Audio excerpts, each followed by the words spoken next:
திருப்பத்தூர் மாவட்டம் ஆம்பூரில் உள்ள அரசு உயர்நிலைப் பள்ளி காலை 9 மணி வரை திறக்கப்படாத அவல நிலையானது ஏற்பட்டிருக்கிறது.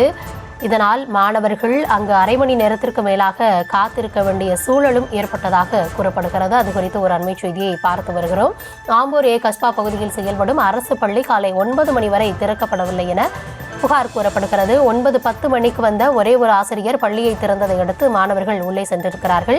காலை 9 மணிக்கு பள்ளி துவங்கும் நிலையில் 9:10 மணி வரை ஆசிரியர்கள் யாரும் வரவில்லாதது அங்கு ஒரு புகாரை ஏற்படுத்தி இருக்கிறது. அது குறித்த ஒரு அண்மை செய்தியை நாம் பார்த்து வருகிறோம்.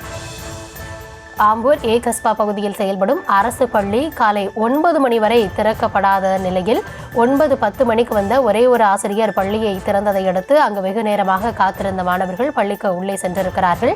இந்த சம்பவம் ஒரு பரபரப்பை ஏற்படுத்தி இருக்கிறது. அது குறித்தான ஒரு அண்மை செய்தியை நாம் தற்பொழுது பார்த்து வருகிறோம். இந்த பள்ளியில் 450க்கும் மேற்பட்ட மாணாக்கர்கள் படிப்பதாகவும் 16 ஆசிரியர்கள் பணிபுரியக்கூடிய நிலையில் காலை 9:10 மணியாகியும் ஒரு ஆசிரியர் கூட வராத நிலையில் அதனை அடுத்து வந்த ஒரு ஆசிரியர் பள்ளியை திறந்து மாணவர்களை உள்ளே அழைத்து சென்றிருக்கிறார். அது குறித்தான அண்மை செய்தி.